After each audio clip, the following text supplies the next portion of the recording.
Stay tuned to the Ask Dr. Ross podcast. It's created to give you info to succeed at college. Our hosts are highly qualified. Dr. Catherine Ross is a member of the University of Texas System's Academy of Distinguished Teachers. She's also a popular professor of 19th century English literature. Co-host and multimedia editor Nathan Witt provides a student perspective. Ask Dr. Ross is a community service of the University of Texas at Tyler. Hello, I'm Catherine Ross. This is a podcast for families and students, those who are in college, those who are thinking about going to college, and even older adults who might think about going back to university. We're real interested in hearing about your experiences, and we want to try to answer as many of your questions as we can. If you would like to ask Dr. Ross a question, email her at adrquestions@gmail.com. Today's episode is going to be about alternative ways to save money in college, specifically centered around spending all 4 years at a 4-year university and exploring what those other options are out there. This kind of brings me to one other thing I wanted to talk about. Yeah. There are ways of cutting some corners. I always preface this by reminding people of the fast, cheap, or good. Pick two. But there are AP courses, advanced placement courses, which I used to teach years and years ago, and I've seen those, and they're generally pretty good. However, it used to be you only got college credit if you got a 5 on those tests, and they're now oftentimes allowing students to get college credit for a score as low as 3. So that's a 5 would be an A, a 3 would be a C. Yes. Well, okay. Yeah. And so you have to wonder a little bit about the quality of those students' learning. The other courses that you can do or ways you can use before you get to college to get some of the time cut back would be to take a dual credit course. Sometimes those are taught by college or university professors. Sometimes they're taught by a coach, like how I had. Yeah. And I've actually, in the graduate courses I teach, a lot of the women who I teach in my upper division graduate courses are taking the course so that they can teach dual credit. It's an attractive job for high school teachers because typically the kids in the class are college motivated. Fair. And Yeah. they're more fun to teach. But I will have to add that there's a big difference between doing a class in high school 5 days a week in a high school circumstance versus taking the same course at college with a university professor 2 times a week or 3 times a week with a huge library.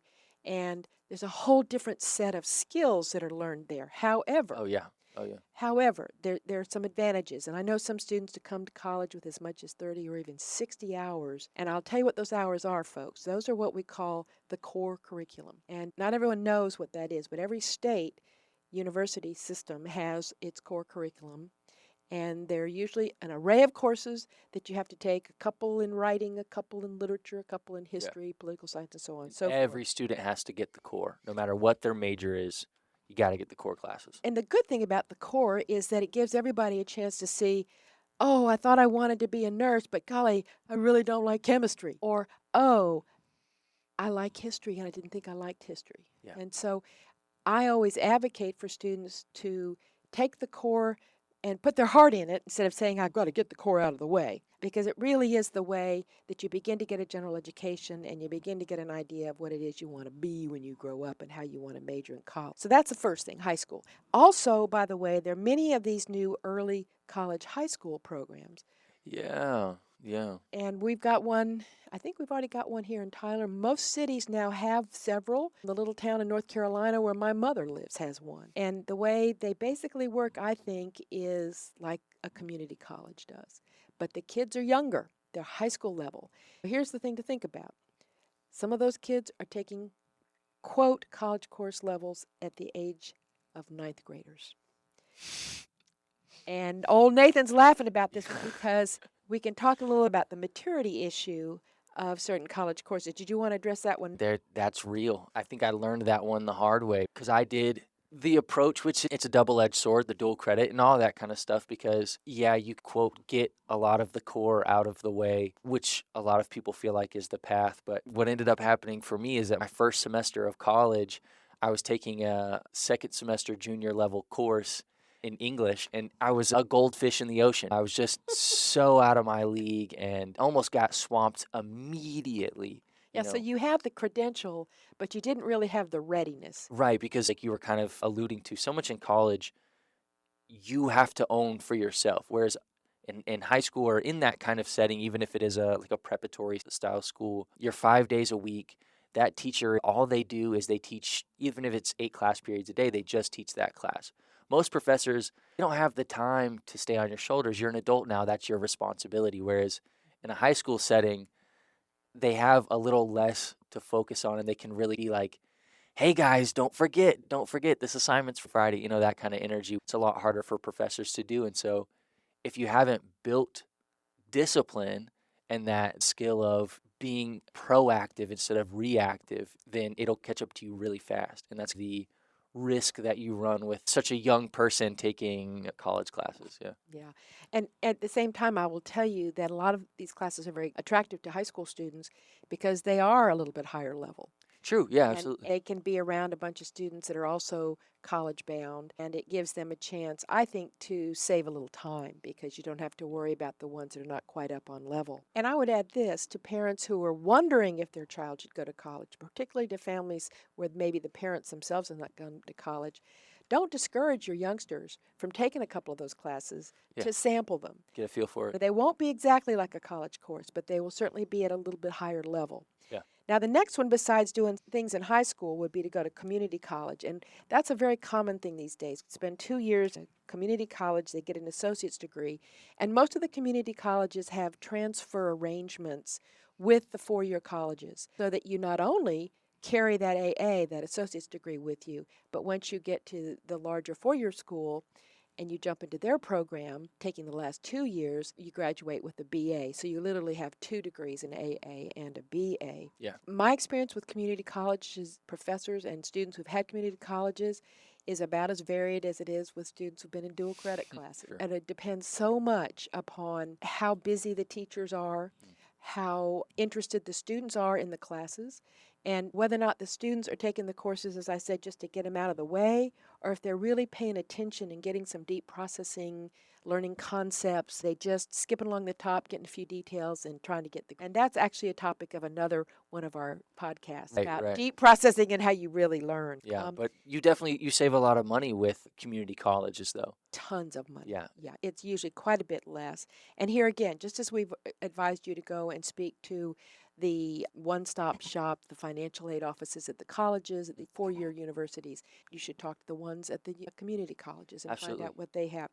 And I need to add, most AP courses and dual credit courses are free. There may be some fees, but usually they're very minimal. Yeah. Now, 2 other ways that we can talk about saving money, I think we've really already mentioned it, is living at home and commuting. Right, yeah. Something I do personally. And then, again, I want to remind yourself that the issues, though, of cutting some of these corners are what kind of quality.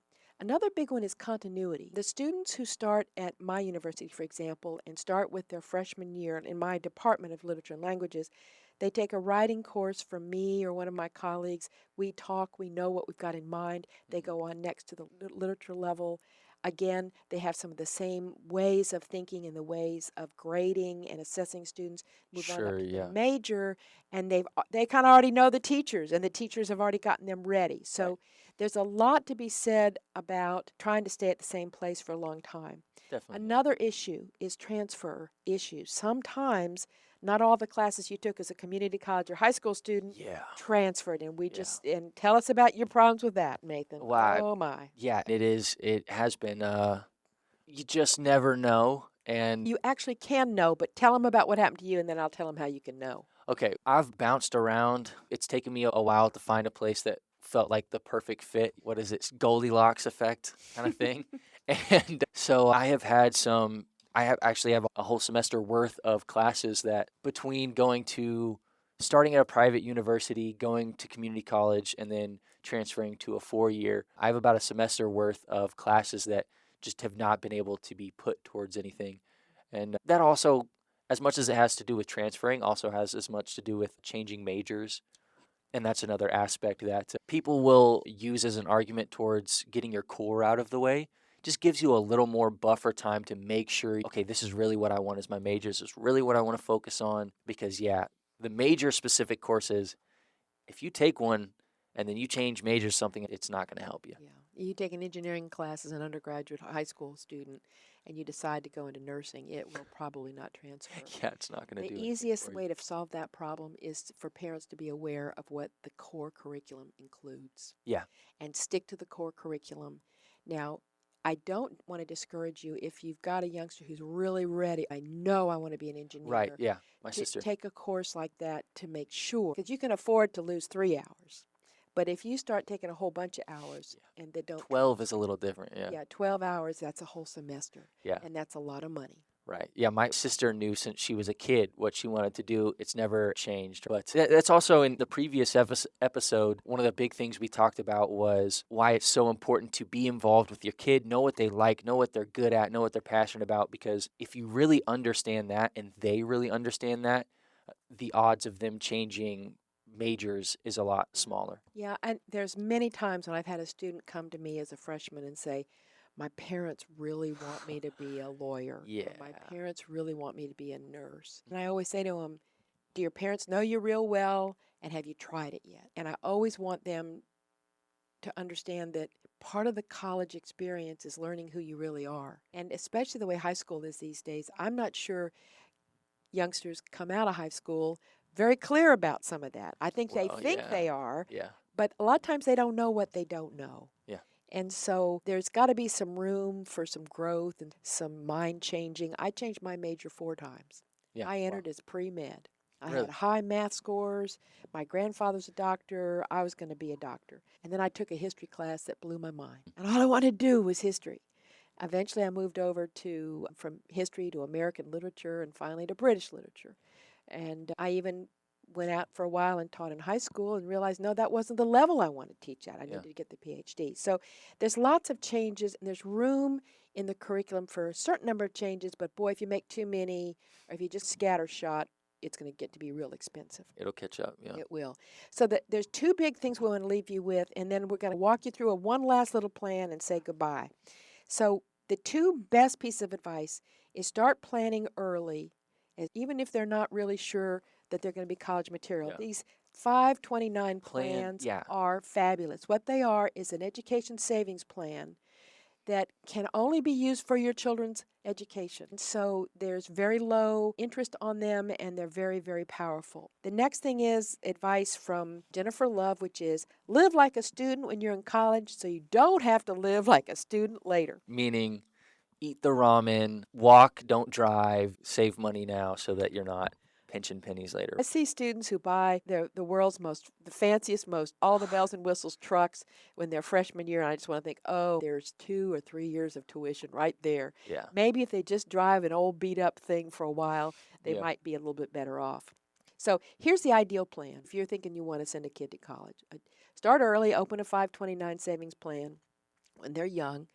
Talk to the colleges when your children are still young so you have an idea of how much you have to plan for. Begin thinking about whether or not you want to have a 4-year residential experience or high school, early college high school, or the community college switch-off thing. I will tell you, I still think the most ideal is to be able to go to the same school for 4 years, but not all of us have that benefit. And I'll tell you this, I went to the same college for 2 years and then transferred away for a year as a sort of a year abroad and then went back. And I was glad to go back. Another thing is choose colleges that interest you, use their net cost calculators and any other tools that they offer, because you got to remember, just because one college looks like it's real expensive, another looks a lot less expensive, some of the expensive ones have ways of leveling that, of finding you more money than the others that are not as expensive. Always complete the FAFSA and send it in with your application. Always.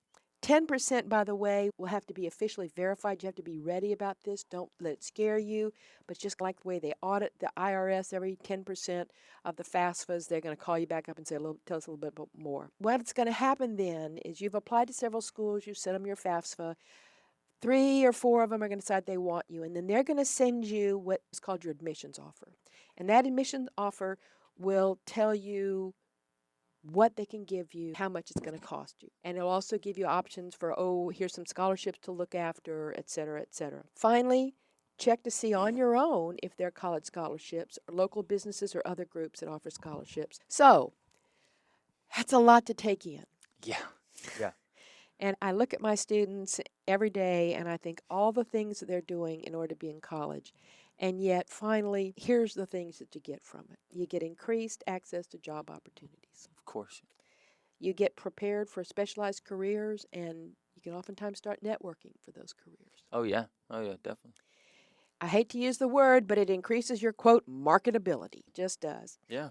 It also, of course, increases your earning potential and path to advancement. One thing that I hadn't thought about, but is also true, is it tends to increase your economic stability and the economic stability of your family. Yeah. So that by the time the college graduate has lived a full life, they've earned, the typical number they cite is over $1 million more in their lifetime than others have. It has an impact on your family. It gives a quality of understanding and thinking to your family. Evidence out there is that there is higher job satisfaction.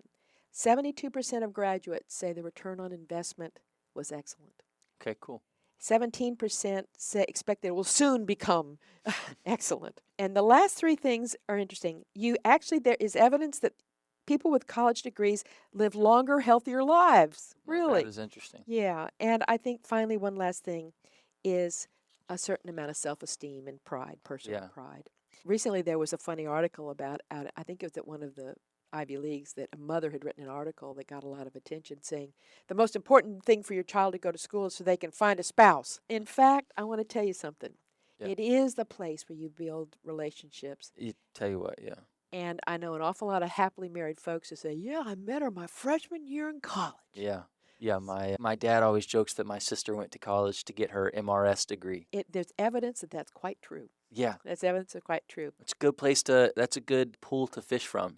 Think about it. Believe it. That's really true. I noticed as once I became grown up and got out in the working world, it was a lot harder to find people to make friends with and a lot harder to just have a social life. Yeah. Because the colleges will give it to you. That pretty much wraps it up, wouldn't you say, for episode 3? Yeah, I think so. One of the ideas we said in the second episode about the financial situation is planning. And I still think that's important. You can plan these alternatives as well. Yeah. You might look for an early college high school or look for dual credit courses. Look at your local community colleges and see which ones are closely aligned to the big university you think you'd like finally for your youngster to go to.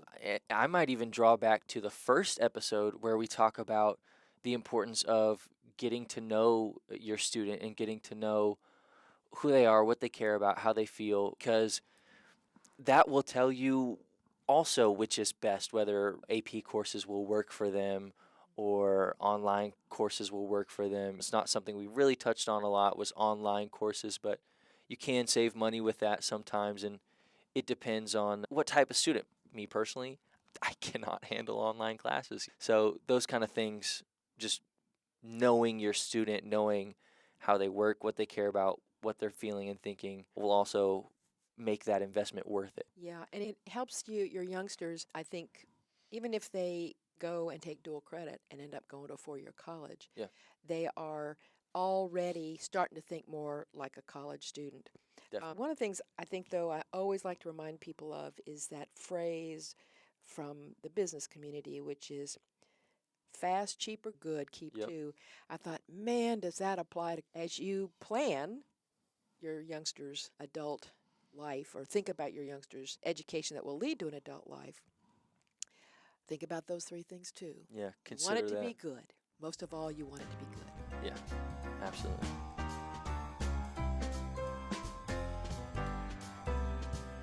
This has been the Ask Dr. Ross podcast. Thanks everybody for listening. If you have any questions that you want Dr. Ross to answer, you can email us at adrquestions@gmail.com. Thanks for listening.